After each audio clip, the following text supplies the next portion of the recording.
नमस्कार, आज है 15 जनवरी और यह है अमेरिका लाइव। सबसे पहले नजर डालते हैं आज की खास खबरों पर। हैती में भारतीय शांति सैनिक और असैनिक पुलिस अफसर सुरक्षित, बाकियों के बारे में जानकारी हासिल करने के प्रयास जारी। हमने बात की हैती में मौजूद भारतीय पीस कीपिंग दस्ते के कमांडर से। हैती सरकार का अंदाजा 1 लाख से ज्यादा हो सकती है भूकंप में मौतें। राष्ट्रपति ओबामा ने किया $100 मिलियन की नई सहायता का वादा।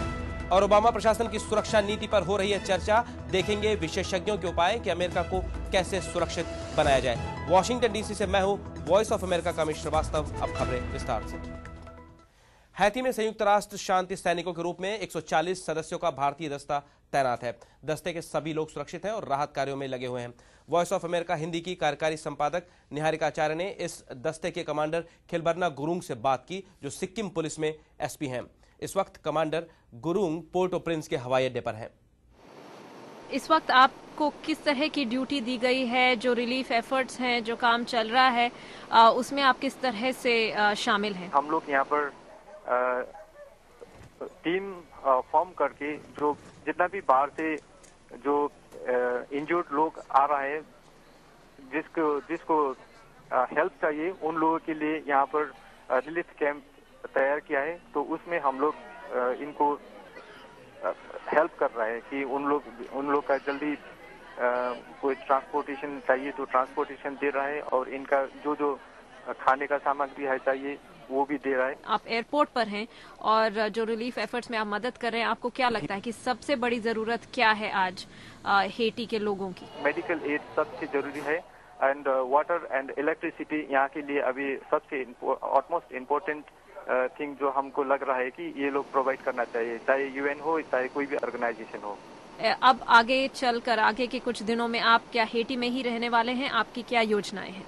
क्योंकि हम लोग यहाँ पर यूएन पीस कीपर बन के आए हैं, अपना इंडिया को रिप्रेजेंट करके आए हैं, तो ऐसे मौके में ऐसा डिवास्टेशन है यहाँ पे, वो देख के हम लोग को यहाँ से छोड़ करके जाना उचित नहीं है।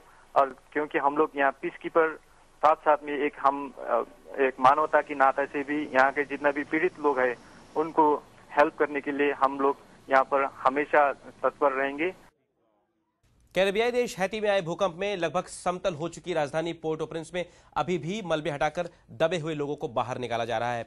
मीडिया में खबर यह भी है कि हैती के सरकारी अफसर अंदाजा लगा रहे हैं कि मरने वालों की संख्या 1 लाख से ऊपर हो सकती है। एक के बाद एक अमेरिकी सहायता दल और दुनिया भर से सहायता हैती पहुंच रही है। हैती के लिए राष्ट्रसंघ के विशेष दूत पूर्व अमेरिकी राष्ट्रपति बिल क्लिंटन ने कहा है कि अमेरिकी महाद्वीप को इतिहास में यह सबसे बड़ी मानवीय आपात स्थिति है। राष्ट्रपति बराक ओबामा ने हैती में हुए विनाश के पुनर्निर्माण के लिए $100 मिलियन की नई सहायता देने का वादा किया है और कहा है कि दुनिया हैती को अलग थलग नहीं पड़ने देगी। मैंने अपने प्रशासन के नेताओं को यह साफ कर दिया है कि हैती उनके विभाग और संस्था के लिए सबसे पहली प्राथमिकता होनी चाहिए। यह ऐसे मौके हैं जिसमें अमेरिकी नेतृत्व की जरूरत होती है। हैती में हमारे नागरिकों के लिए, हैती के लोगों के लिए जिन्होंने इतना सहा है, और मानवीयता के लिए। क्रिसमस के दिन अमेरिकी विमान में विस्फोट करने की असफल कोशिश के बाद से अमेरिकी सुरक्षा नीति पर चर्चा गर्म है। इस बात पर तो चर्चा हो ही रही है कि आने वाले समय में अमेरिका को कैसे सुरक्षित बनाया जाए, साथ में यह भी कि युवाओं में कट्टरवाद को कैसे रोका जाए। क्रिसमस के दिन अमेरिकी विमान को बम से उड़ाने के विफल आतंकवादी हमले के बाद अमेरिका में विशेषज्ञों के बीच ये चर्चा हो रही है कि क्या अमेरिकियों को सुरक्षित रखने के लिए अमेरिका द्वारा अब तक उठाए गए कदम पर्याप्त थे, और अगर नहीं तो उनमें क्या सुधार होना चाहिए। 9/11 के 8.5 साल बाद भी हम खुफिया एजेंसियों की सूचना विश्लेषण की क्षमता को लेकर परेशानियों का सामना कर रहे हैं। तो ये कहना होगा कि इस समस्या से निपटने के लिए उनके द्वारा अपनाए गए कुछ तरीके गलत हैं। लेकिन कुछ विशेषज्ञ मानते हैं कि ओबामा प्रशासन अमेरिका को सुरक्षित रखने के लिए सही कदम उठा रहा है। आतंकवाद को रोकने के उपायों में आप ज्यादा कुछ अलग नहीं कर सकते, क्योंकि आपके पास सैनिक क्षमता से लेकर कूटनीति, खुफिया जानकारी और सुरक्षा के उपकरणों तक संसाधन भी गिने चुने ही होते हैं। अफगानिस्तान और पाकिस्तान के सीमावर्ती इलाकों को आतंकवाद के गढ़ बनने से रोकने के लिए सैनिक कार्रवाई और हवाई सुरक्षा बढ़ाने जैसे आंतरिक सुरक्षा के उपायों का आमतौर पर सभी समर्थन करते हैं।